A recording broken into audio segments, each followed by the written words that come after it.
So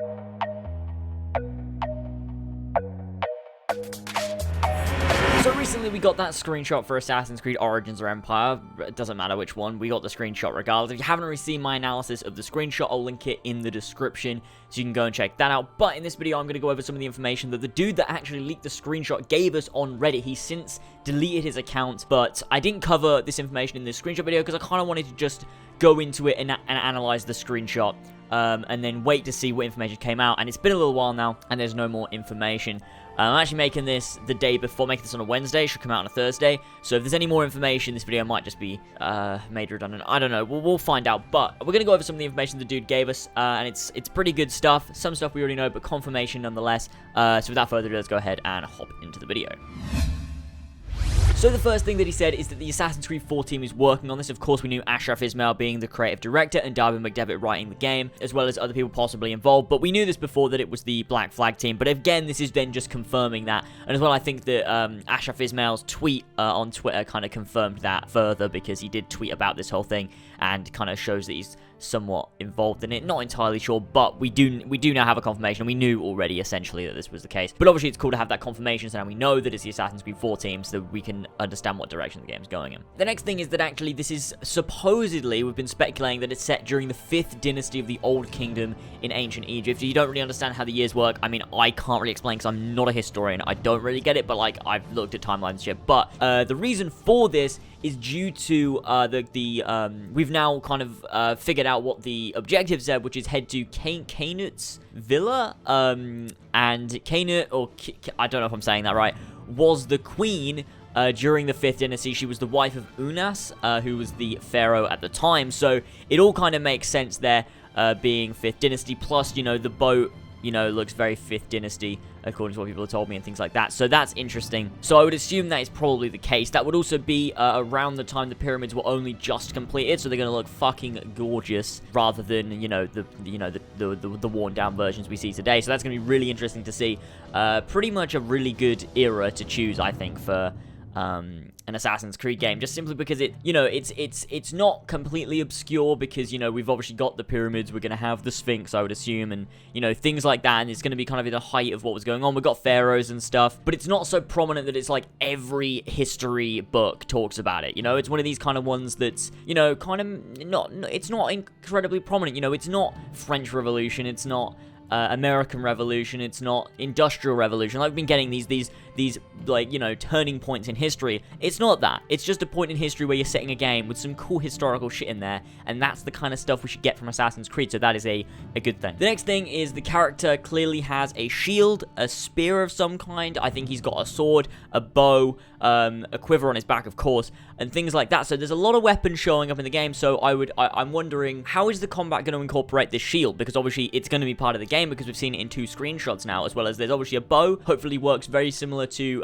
Tomb Raider and Horizon, as opposed to Assassin's Creed 3. I would assume that that's the kind of thing they'd be going for, a really easy to use bow system, hopefully. Of course, we've got swords in there, and obviously spears, and of course the shield. So I wonder how things are going to work, and does this mean a huge variety of weapons are returning? I really hope you can have multiple weapons at a time, because in Unity you could have 1 melee weapon and 1 ranged weapon at a time, which was pretty shit. In Syndicate, we don't need to even talk about that. Hopefully we can go back to the days of, you know, Assassin's Creed 2, Brotherhood Revelations 1, 3, you know, that kind of thing, where you could have the sword, your hidden blade. You could also have, you know, in Ace of 3 you had the tomahawk, as well as you could have like a knife and things like that. You know, you had like a bunch of weapons, which I would hope means a return of the weapon wheel, which would give you a ton of different weapons to select from, and within those different categories, tons of variations of those various weapons. So hopefully we get a ton of different stuff to use, and hopefully seeing this on the character is an indication of that. And as for the shield, I can't really say too much what I think about that, but it is in the game, and hopefully, I mean, maybe it'll be optional, maybe not, but I can't wait to see how it's used, and, you know, that'll be interesting. The next thing is the game will feature naval gameplay, apparently not naval combat, though, and horse gameplay, and Mirage is a part of the game as well. So the Mirages thing we knew from beforehand, and the naval gameplay, of course, we can see from the screenshot, sail boats. Whether you can, I think there'll be some form of combat, not naval combat, but I reckon you'll be able to fire your bow from it. Plus, there is a little dish of fire or whatever on the boat, so in which case possibly fire arrows to damage other ships or other boats that may be attacking you while you're, you know, on the Nile or whatever. That could be interesting, and I think that makes a lot of sense. Obviously, horse gameplay returning, which is absolutely fantastic, and I really hope, just because we're in Egypt, add the gimmick of riding a camel. Don't replace horses with camels, but just add camels. Just give me, I want to just ride a camel. Plus, camels proven to be faster than horses on sand, 50 miles per hour. I really want to ride them.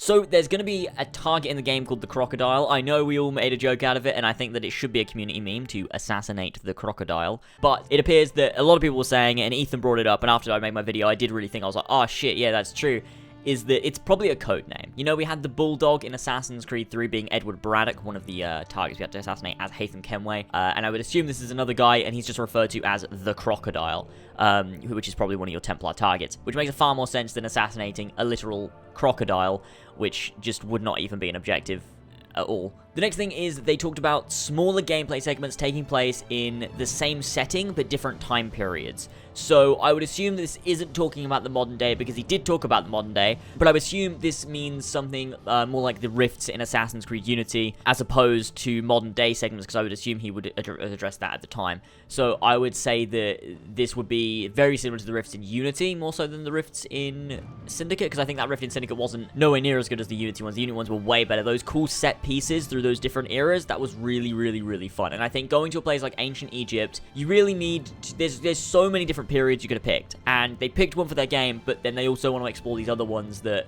you know, they could have picked but didn't because they didn't fit the game. So it means you can go through these cool set pieces, maybe in the Valley of the Kings or something like that would be really, really interesting. And hopefully we get to see that. That'd be really, really cool. And of course, modern day would very much be nice. Because Darby did say a while ago that I think the best way modern day would work, or the best way he thinks modern day would work, is to reuse assets from the Ancestor story in the modern day, similarly to Assassin's Creed Brotherhood, where you have Monteriggioni, and I think that's a fantastic idea. And if they use that for the modern day in Assassin's Creed Empire or Origins, I would be incredibly up for that, because that means we have a modern day that is fantastic and, you know, has this open area, and it's somewhat reused from the past. So you have all these areas you know from the past, but they're slightly different, because in the modern day, of course, everything's a lot more worn, very similar to Monteriggioni and Assassin's Creed Brotherhood. The next thing is that interiors are confirmed to be in the game. Of course, they would be in the game, whether there's a lot of them like Unity, or whether they'll be more like the tombs in Assassin's Creed 2 through Revelation. We don't know, but I would hope for tomb sections and these cool interiors that you can enter. But honestly, for an Assassin's Creed game, we don't need too many enterable buildings. Like, you really don't. Make it like The Witcher, you know, that kind of style, where you can go into the, you know, taverns and inns and places of interest, but not every other building. Like, we just don't need it. It's not really part of the gameplay. But I do want to enter, you know, various important buildings to be able to talk to characters and NPCs, just to be able to interact with the world a little bit more. You know, these bars and things like that. You can go and maybe have a drink, talk to the innkeeper, get some quests. You know, things like that. Just little subtle details where you can enter buildings, you know, of interest that, you know, people would enter. You know, like brothels and taverns, inns, and, you know, palaces and things like that. Because obviously you could just randomly enter palaces. That's not what I meant, though. I meant, like, you know, the way you can go to Buckingham Palace in Assassin's Creed Syndicate, that kind of thing. Would be really, really interesting to have in the game. So, the combat is supposedly meant to be freeform, very similar to The Witcher 3. And apparently the game itself has a Witcher feel to it, which we've known all along. So how that'll come into play with, you know, the shield and the spear and everything like that, who knows? But I am very interested to see how The Witcher 3 feel to the freeform combat system works in an Assassin's Creed game. It's a fantastic combat system, and I think a lot of games will start picking this up because it works incredibly well in games like The Witcher 3. And so I think in Assassin's Creed, I think it works perfectly, especially in these open spaces like ancient Egypt with tons of exploration and things like that. I think it works incredibly well to have the freeform combat system. It allows you to go in and out of combat incredibly fast. It just makes the gameplay incredibly fun. So I really hope that this is something they're pushing, and it worked really well in the game. The next thing is the world is now seamless, so you can go from water to land to city without any kind of loading screen, which is absolutely fantastic news. So they said it may be seamless in the first original link, but now it's been confirmed finally by this dude. So we're going to be able to have the seamless exploration, which is very similar to The Witcher 3. The only time you saw a loading screen was if you fast traveled or if you changed region, and the regions were fucking massive. So in Assassin's Creed Empire, I would assume this is the case. The entire world is seamless, very similar to Horizon Zero Dawn. Definitely very similar to that game. The way you can explore the entire world, go inside of cities without a loading screen, and that really is next gen. So that's really, really good. You're going to be able to ride through your horse through the desert and through these villages. Then you come to a city, and you can just go straight into the city without any kind of loading screen. Really adds to the immersion, and that'll be a fantastic thing to see, especially with this one-to-one scale. Imagine riding up and seeing a city wall in one-to-one scale like they've been doing in the recent Assassin's Creed games. It's going to look fucking gorgeous, so I can't wait to see that. So they've also stated that Ubisoft will start their marketing campaign by the end of the month, so hopefully before the 30th of May, we should get a reveal and see some marketing. And at E3, we're going to get a full reveal with cinematic trailers, gameplay, demos, all this good stuff, like I expected we'll get from E3, but this dude has said that we should be seeing the game and should be getting an announcement before the end of May, which is incredibly interesting. With all this information, I'm sure it's pushing Ubisoft to announce the game, but I do still kind of think that it was Ubisoft that leaked it in the first place, so, you know, there's that. But I think that we will get an announcement very, very soon, within the next week or two, maybe just this week, honestly. I think it's coming very, very soon, so I would suggest next week, but definitely before the 30th of May, we're going to get an announcement, and then the full reveal at E3. He also confirmed that the modern day is going to be returning, and he says it's, quote, dope. He also said that Des and Mars will not be in the game because someone asked will Desmond be returning. Obviously, Desmond won't be returning. We already knew this. That makes absolutely no sense. But the modern day is returning, and he thinks it's going to be good. So, you know, whether that's any indication. He said he didn't want to spoil anything. So, when someone asked, is it cutscenes or is it playable? He said, I don't want to spoil anything, but, you know, I think it's pretty good. So, I reckon that means playable modern day is returning. I would expect so. They've had a long time to realize that we need this. Everyone said Unity and Syndicate was complete dog shit